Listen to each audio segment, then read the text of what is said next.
Hello everyone, welcome back to our channel. I hope you all are doing well. So here we will discuss about the constructor in Java. Constructor is a special method that is used to initialize an object. Every class has a constructor. If we don't explicitly declare constructor for any Java class, then the compiler builds a default constructor for that class. Right?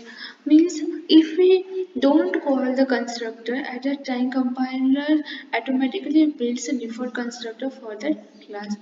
Constructor does not have any return type.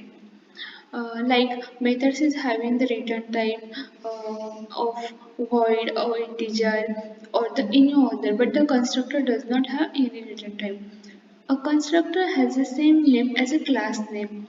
The name of the class must be same as a constructor. Rules for creating the Java class constructor. There are two rules for creating the Java constructor. First one is constructor name must be same as its class name and the constructor name must have no return type. These are the two important rules of creating the Java constructor. So, types of constructor, there are mainly two types of constructor. One is the default constructor and the second one is parameterized constructor. The first one is default constructor. A constructor that have a no parameter is known as a default constructor. Means here is the class name, right? And inside this rounded bracket there is no parameter pass, hence it is called as default constructor, means no parameter are passed. Here we will see the example of default constructor. So here we take the class as a home, and this is our constructor. The first rule of constructor is the class name must be same as a constructor name. In that what we created a one constructor. In that constructor we just simply print the statement new home is ready, and in the main method we will call the constructor, right? Firstly what we did, we created the object and then we called to the constructor. The second way constructor is parameterized constructor.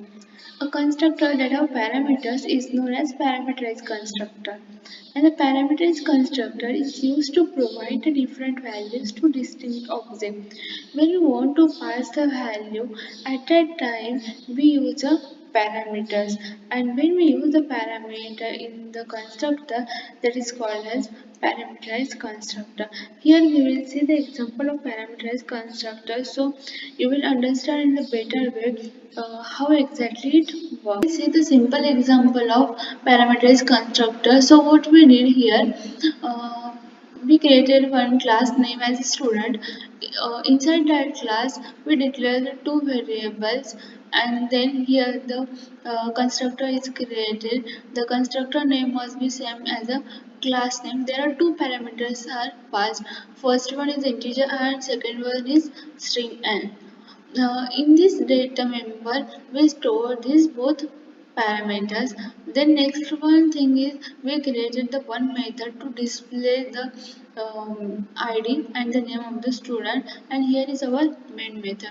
So now here we created the object, and through that object we pass our parameters. Okay, here we passed student ID as a 1 and the student name as a Ram in the object 1, and in the object 2 we passed 2 as a student ID and the Raju as a name of the student, and here we call the display method so that this both the student data will get printed here.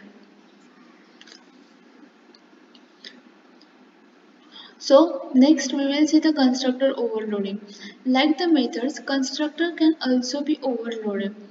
Overloaded constructors are differentiated on the basis of their type of parameter and the number of parameter. Here you may have question methods and what is method overloading, that we will see in the next videos. For now, just just understand the concept of constructor overloading. In the method overloading, you have multiple methods with the same name but different number of parameters. Whereas constructor overloading, you have multiple constructors with different number of parameters, but only difference is that constructor does not have the return time. What happens basically? See, method overloading and constructor overloading both are same. When we overloads the method at a time, we give the same method name but the different number of parameter. In the constructor overloading, we also create the same constructor but different number of parameter. But the difference is that when we create a method, it is necessary to mention the return type for that method.